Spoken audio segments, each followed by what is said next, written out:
नमस्कार बड़ी अम्मा के चाहने वालों, मैं असित दीक्षित। रक्षाबंधन का पर्व जल्दी आने वाला है।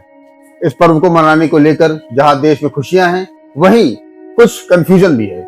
आज उन्हीं कंफ्यूजन पर बात करने के लिए स्टूडियो में हमारे साथ मौजूद हैं नव मिश्रा। नव मिश्रा हमें रक्षाबंधन से जुड़ी कई सारी भ्रांतियों के बारे में बताएंगी और रक्षाबंधन के दिन क्या करना चाहिए, क्या नहीं करना चाहिए, कई सारी बातें ये हमें बताएंगी। आइए एक चर्चा करते हैं। नव मिश्रा मैम। धन्यवाद सर।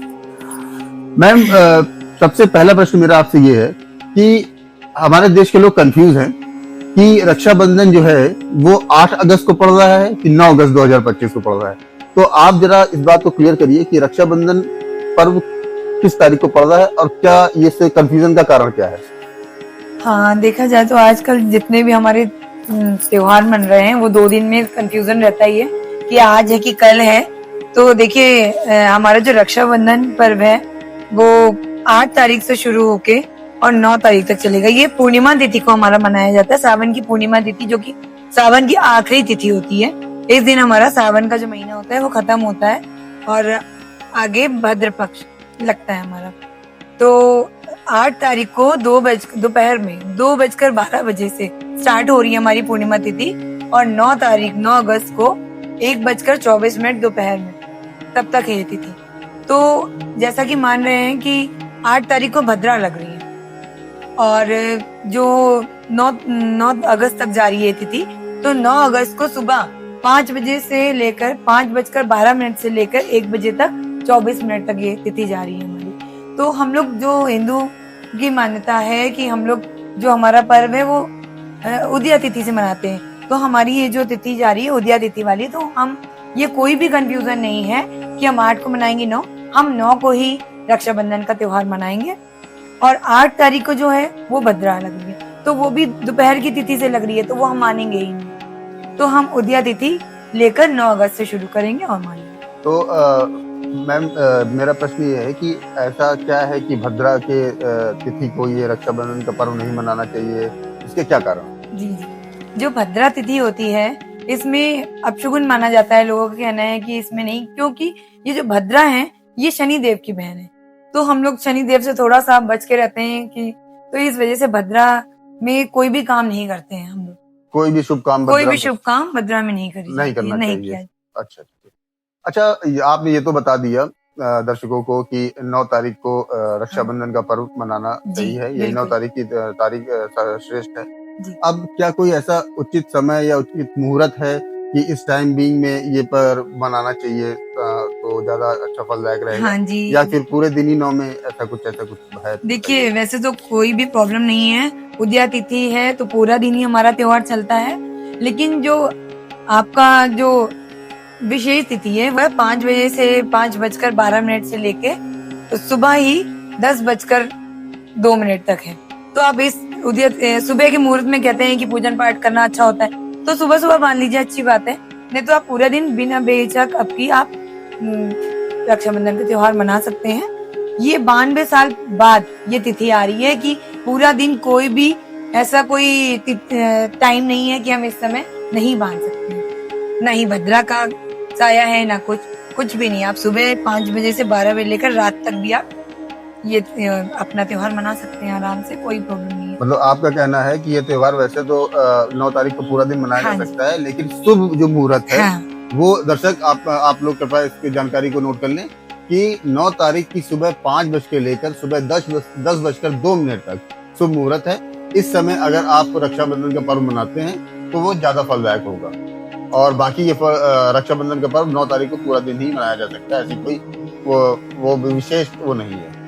अच्छा मैम, आपकी जानकारी के लिए बता दूं, ये मैं आपको ये हमारे लिए भी बड़ा अच्छा रहा कि जो आपने लास्ट एपिसोड किया था सावन के सोमवार में क्या नहीं करना चाहिए, उसको हमारे बड़ी अम्मा के दर्शकों से बहुत ही अच्छी प्रतिक्रिया मिली। हमारे पास कई सारे कमेंट आए, कई सारे मैसेजेस आए कि भाई ये तो कुछ ऐसी जानकारी भी थी जो लोगों को नहीं पता थी, और बाकी दर्शकों को छोड़िए, हमें खुद भी वो जानकारी नहीं पता थी और हमने और मेरी वाइफ ने उसको अमल में लाया, तो हमें काफी फायदा भी हुआ उसका।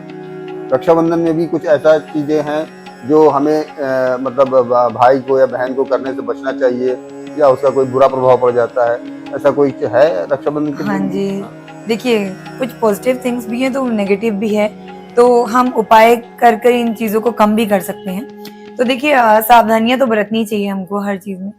तो एक्चुअली ये जो साल है पूरा वो ये मंगल का है, तो इसमें कहा जाता है मंगल जो है वो लाल रंग का शोध है। तो इस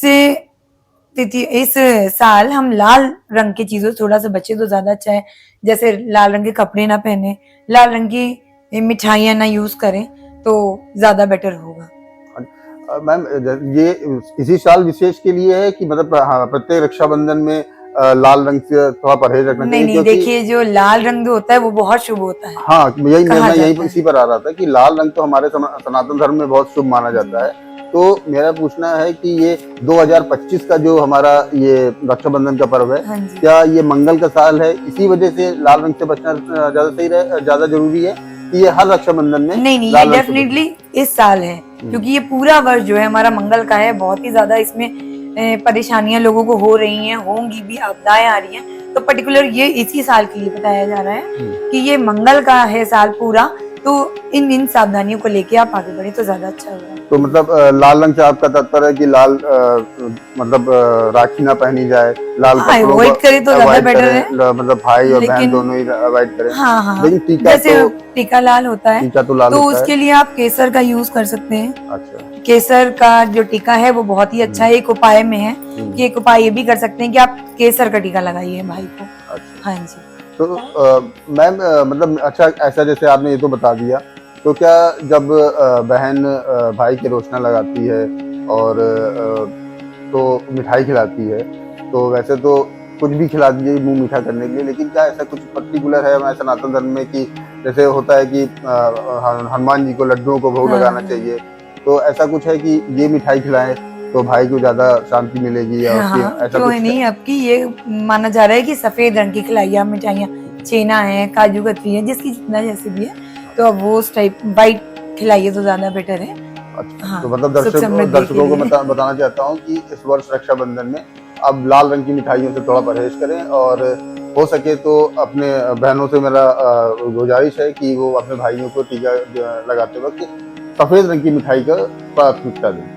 अच्छा मैम, ये तो आपने बता दिया कि क्या नहीं करना है, और क्या करना चाहिए, इससे ऐसा भी कुछ है कि ये करेंगे तो ज्यादा अच्छा प्रभाव पड़ेगा? हाँ जी, देखिए तरीका तो पूजन पाठ के तरीके अलग अलग होते हैं, लेकिन पर्टिकुलर हम जब राखी बांधते हैं, ये जो त्योहार है ये भाई और बहनों के सुख समृद्धि और मेल मिलाप को मिठास लाने का है। तो देखिए सबसे पहले तो हमारी जो होती है पूजा विधि वो सही होनी चाहिए। जैसे कि हम पूजन की थाली लेते, कुछ लोग होते हैं बस टीका लगा दिया, रोशन लगा दिया और राखी बांध दी, हो गया, गिफ्ट ले लिया। तो इसको भी तरीके से करना चाहिए। सर्वप्रथम हम लोग क्या करते हैं, मैं खुद बता रही हूँ मैं क्या करती हूँ कि जो थाल लगाते हैं पूजा की थाल, वो बहुत अच्छे से लगानी चाहिए, मन से लगानी चाहिए, प्यार से लगानी चाहिए।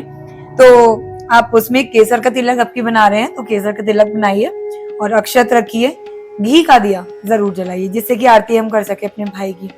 और उसके साथ साथ नारियल भी रखिए, एक पानी वाला नारियल जिसे श्रीफल भी बोलते हैं ना, तो वो भी रखिए।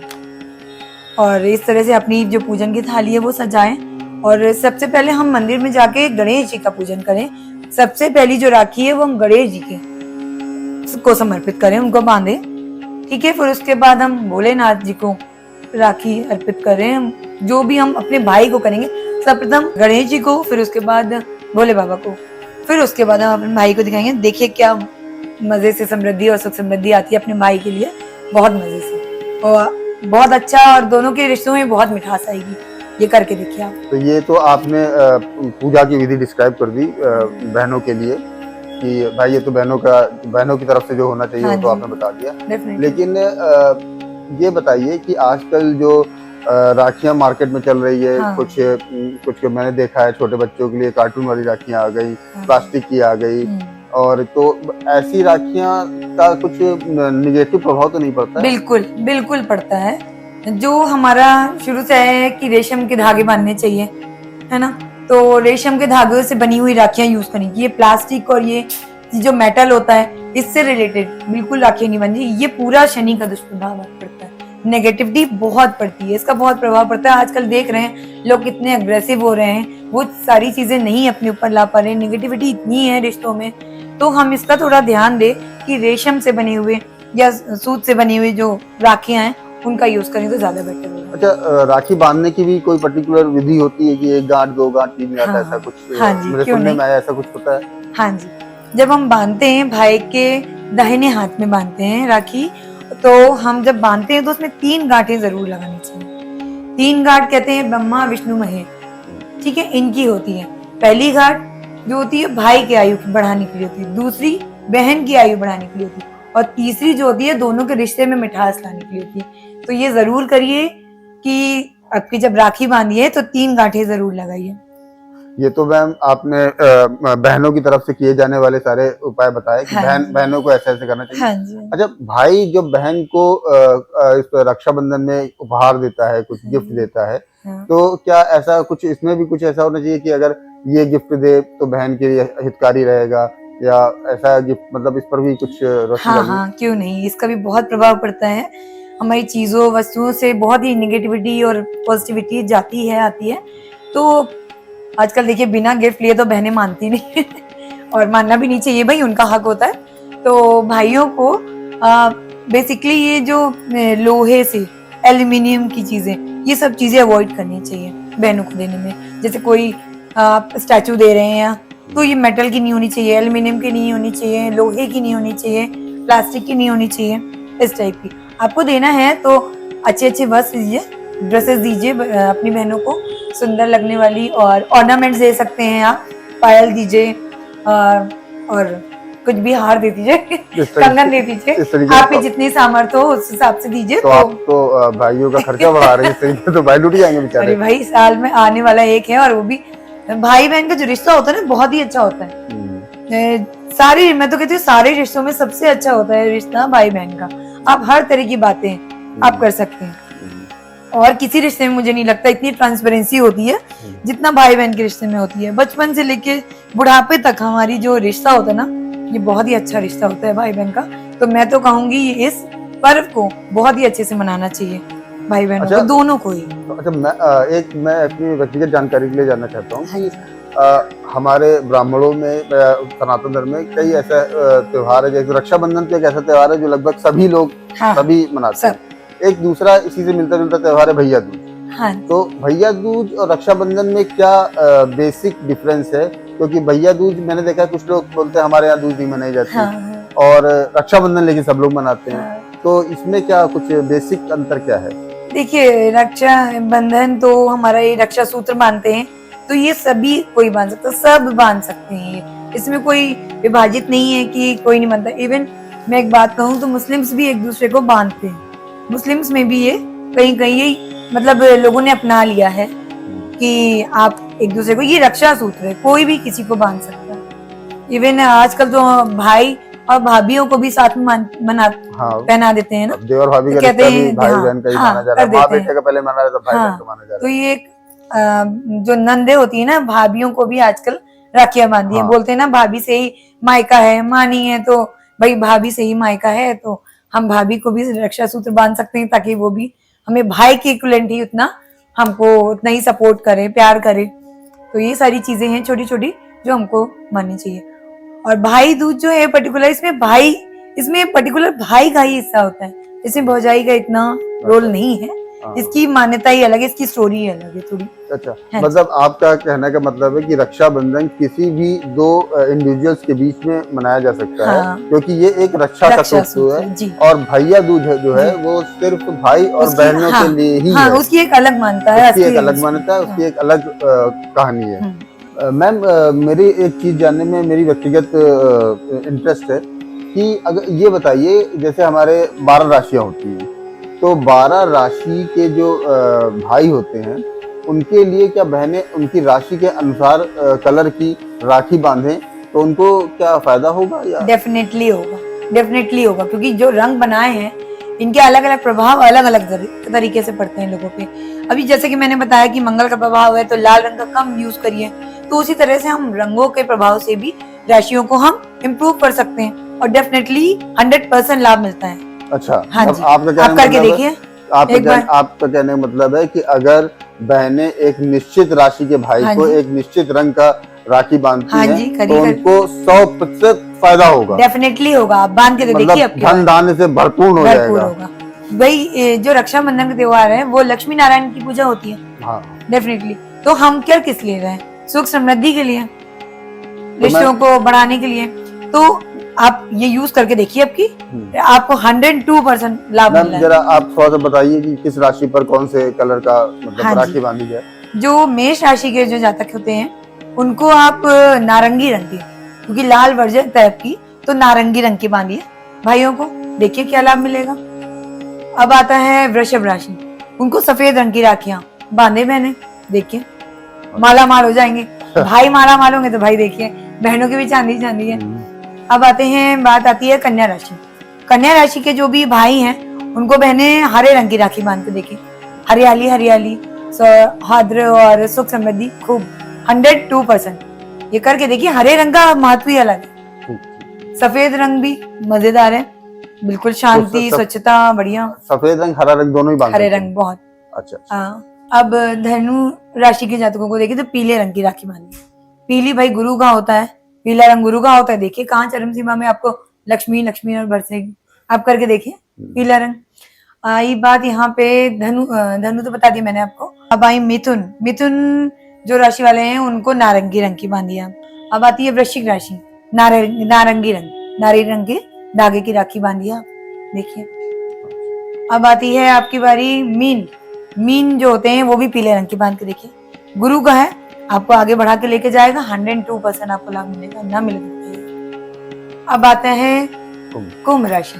कुंभ राशि में जो भी भाई हैं कृपा रंग की राखी बंधवाएं बहनों से, देखिए शिव जी का है, तब तो भोले बाबा बहुत कृपा बरसेगी, देखिएगा। मकर राशि के बारे में आप बताने हाँ जी, मकर राशि में भी आपकी नीले रंग का है, देखिए जादू ही जादू होगा। मतलब कुंभ और मकर राशि दोनों नीले रंग की राखी बंधवा। मैम तुला राशि के बारे में बताइए। तुला राशि में आपकी देखिए ऑरेंज कलर का बनवाई। अच्छा। हाँ, नारंगी नारंगी रंग की राखी बनवाई है, देखिए। तुला राशि मैंने इसलिए पूछा क्योंकि मेरी राशि तुला है। तो मैं अपनी बहन को बोलता हूँ कि भाई आप 9 तारीख को, बड़ी बहन है मेरी, तो आप 9 तारीख को मुझे नारंगी रंग की राखी बांधिए, देखिए, और अगले साल मैं आपको मोटर कार गिफ्ट करता हूँ। कर लीजिएगा, नेक्स्ट एपिसोड में देखिए ना आपको कुछ मिले। अच्छा। आप मुझे बताइएगा। चलिए ठीक है मैम, ये उपाय भी करके देखते हैं। मैम अब 2 राशि बची है, सिंह और कर्क राशि। तो सिंह राशि के जो जातक हैं उनके लिए क्या? उनके लिए सफेद, आपकी सफेद। हाँ। अच्छा, मतलब सफेद रंग उनके लिए बहुत। सिंह राशि, सिंह राशि वाले लेकिन गुस्से वाले होते हैं, सफेद रंग होते हैं, तभी तो शांति उनको कराना ही है। और शांति होगी, देखिए शांति से आगे बढ़ेंगे, देखिएगा। और कहाँ तक जाएंगे कर्क राशि में आपकी गुलाबी रंग की राखियां बंधवाइए। अच्छा। जितने भी भाई हैं देखिए कहाँ तक पहुँचते हैं। चलिए, तो मैं सभी बहनों से ये गुजारिश करता हूँ कि जैसा उन्होंने बताया वो आप उसी रंग की राखी अपने भाइयों को बांधे, और फिर देखिए इस साल जो मिल रहा है उसका 10 गुना अगले साल मिलेगा। तो बड़ी अम्मा के दर्शकों, मुझे उम्मीद है कि रक्षाबंधन के पर्व पर हमारे अतिथि गेस्ट नवमिश्रा द्वारा दी गई जानकारी आप लोगों के लिए लाभकारी सिद्ध होगी। और इसी उम्मीद के साथ मैं असित दीक्षित आपसे विदा लेता हूं, और बड़ी अम्मा के सभी दर्शकों को रक्षाबंधन की हार्दिक शुभकामनाएं। मैम, आपका भी हमारे शो में आने के लिए हार्दिक धन्यवाद जी, बहुत बहुत धन्यवाद। राम नाम सुख धाम।